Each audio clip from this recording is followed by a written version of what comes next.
Jharkhand public service commission ও অন্যান্য প্রতিযোগিতামূলক পরীক্ষার দুর্নীতি এবং অনিয়মের প্রতিবাদে অনড় আন্দোলনরত ছাত্র সমাজ। বারবার পরীক্ষা নয়, চাই সিস্টেমে বদল। ঝাড়খণ্ডের আন্দোলন আসলে যেন আস্ত একটা প্রজন্মের ক্ষোভ। বছরের পর বছর প্রশ্ন ফাঁস, পরীক্ষা বাতিল ও নিয়োগ দুর্নীতির চক্রে আটকে থাকা এক আস্ত প্রজন্ম পথে নেমেছে গোটা সিস্টেম বদলের দাবিতে। রাজ্য সরকারের সঙ্গে আলোচনায় বসেও সুরাহা হয়নি। এবার ঝাড়খণ্ডের সরকারি চাকরির পরীক্ষা ঘিরে সেই জালিয়াতির অভিযোগই আরও জোরালো হলো। 2024 সালের ঝাড়খণ্ড স্টাফ সিলেকশন কমিশনের CGL পরীক্ষায় কোনো দুর্নীতি বা প্রশ্ন ফাঁস হয়নি বলে রাজ্য সরকার যে দাবি করেছিল, খোদ রাজ্য CIDর তদন্ত রিপোর্টেই তার উল্টো ছবি উঠে এসেছে। CIDর রিপোর্ট অনুযায়ী পরীক্ষা শুরুর আগেই প্রশ্নের উত্তর চড়া দামে বিক্রি করা হয়েছিল। শুধু তাই নয়, পরীক্ষার্থীদের কাছে বিভিন্ন মাধ্যমে সেই উত্তর পৌঁছে দেওয়ারও অভিযোগ রয়েছে।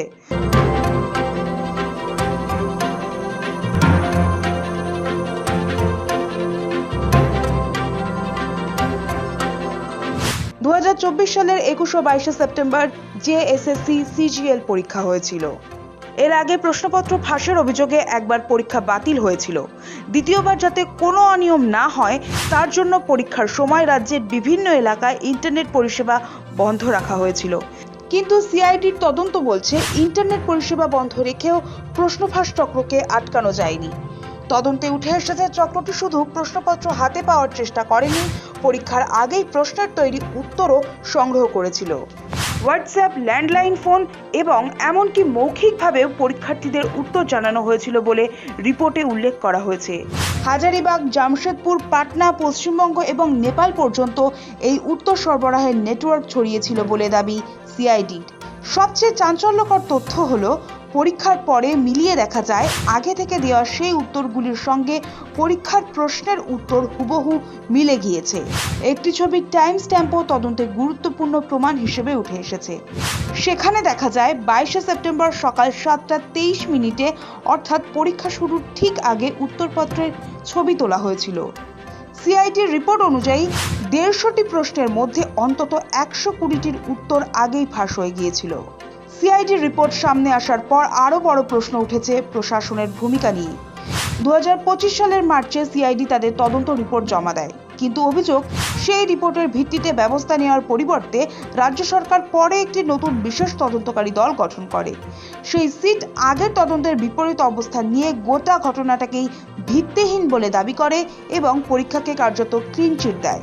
এরপর থেকেই চাকরিপ্রার্থী ও ছাত্রদের ক্ষোভ আরও বাড়তে থাকে। তার মধ্যে নতুন করে JPSC পরীক্ষাতেও প্রশ্ন ফাঁসের অভিযোগ সামনে আসায় পরিস্থিতি আরও উত্তপ্ত হয়ে ওঠে। রাজ্য জুড়ে শুরু হয় চাকরিপ্রার্থীদের আন্দোলন। ছাত্রনেতা দেবেন্দ্রনাথ মাহাতোর নেতৃত্বে রাজ্যের জয়পাল সিং মুন্ডা স্টেডিয়ামে আন্দোলনও তীব্র আকার নেয়। আন্দোলনকারীদের অভিযোগ, সরকারি চাকরির পরীক্ষায় বারবার প্রশ্ন ফাঁস ও দুর্নীতির ঘটনায় মেধাবী ও সাধারণ চাকরিপ্রার্থীদের ভবিষ্যৎ নিয়ে ছিনিমিনি খেলা হচ্ছে। সরকার আলোচনার আশ্বাস দিলেও এখনো পর্যন্ত স্থায়ী সমাধান মেলেনি। এসবের মাঝেই সামনে এলো CID রিপোর্ট। রিপোর্টে প্রশ্ন ফাঁসের যে তথ্য উঠে এসেছে তাতে JSSC CGL পরীক্ষা নিয়ে বিতর্ক নতুন করে তীব্র হয়েছে। একই সঙ্গে প্রশ্ন উঠছে, একটি তদন্তে যদি জালিয়াতির এত প্রমাণ মেলে তাহলে পরবর্তী সিট কিভাবে গোটা ঘটনাকে ভিত্তিহীন বলে দিল? সেই প্রশ্নের উত্তরই এখন চাইছেন হাজার হাজার চাকরিপ্রার্থী।